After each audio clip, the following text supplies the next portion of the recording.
Talking Pirates track and field alongside head coach Andrew Diehl.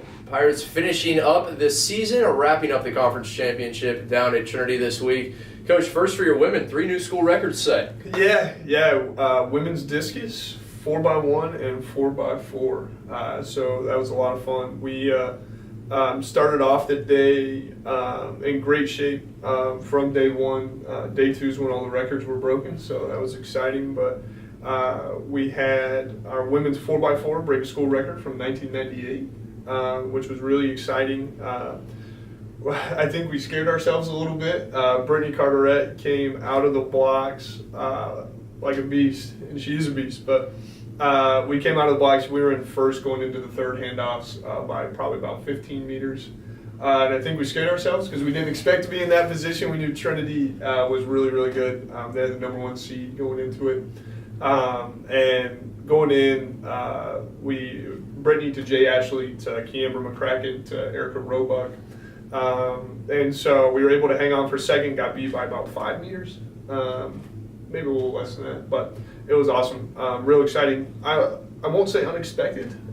We knew we had to have a really good race for us to be able to do that. But yeah, it was awesome. So we dropped, 4/10 of a second, 5/10 of a second, something like that. So that was really exciting. And then we come back, women's discus throw. Aaron Toro launches a bomb of 39 meters, breaking the school record for the second time this year. And then, so once a relay breaks the school record, the baton gets retired. Can't use it anymore. So I brought a new baton, and right before the women's 4x4, they were getting ready. About 5 minutes before the race, we do our last little pep talk before they go and get their final preparations and get their minds right. I took the baton that they had run the 4x1 with and give them the new baton. And Morgan Gilpin looks at me and goes, "Coach, you know this is going to be the first and the last time this baton's used." When I handed them the new one. So that was pretty cool, and I was like, let's go get it. And then we went out and obliterated the school record by 4 seconds. First and last time the baton used. First and last time it was used. Good thing they're not too expensive, I guess. On to the men. Fantastic performances, as you might imagine. Josh Shim, John Hatton led by example. Yeah. Sam Grubbs and Ben Roses, I'd add to that group as well. I think Sam was actually our leading point scorer. But it was nipping at the heels.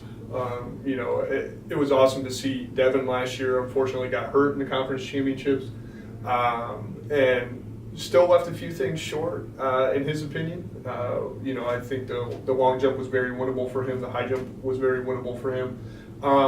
But of all of the competitors that won, they didn't have the same workload that he did that day. So being a part, he had to check out of the long jump and didn't get his final attempt because he had to run the 4x1. Some things like that, which, it's how things play out. Can't control it. But great days for all around for the men. We weren't 100% going into the 4x1, so still to be able to come out third in the conference with that was extreme. That's a huge win for us. I think the bigger thing, we do lose 4 men, but we bring back 3 legs in both relays. We bring back not our top scorer, but we bring back Devin, who is our second leading scorer, or third here. John would be our second, but that all is really exciting. So, men, we beat our projected points by, I think, 13, which is huge.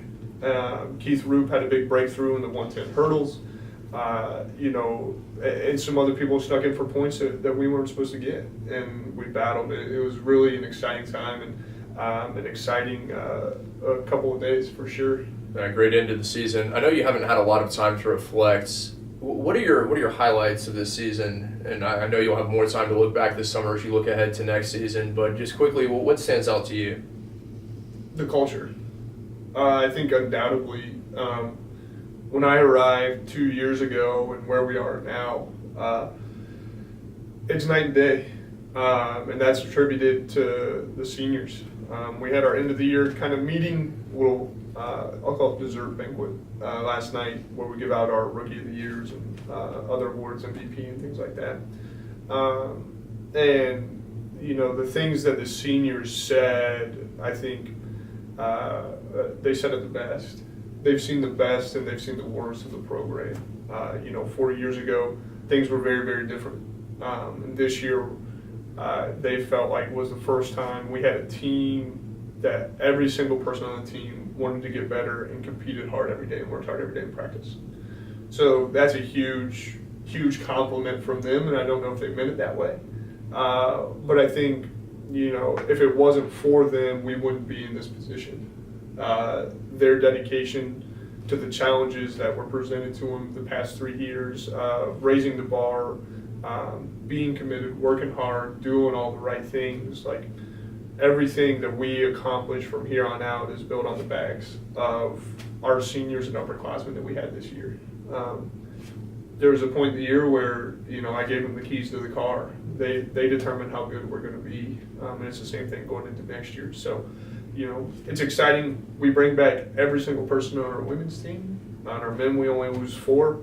So I think the best is still yet to come. I don't think, better find some wood to knock on, but I don't think that's going to be the first time we break the 4x1 or 4x4 record here in the next couple of years. Yeah, maybe one and done for a few more batons coming in 2020.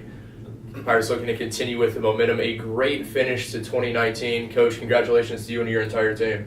Thanks so much.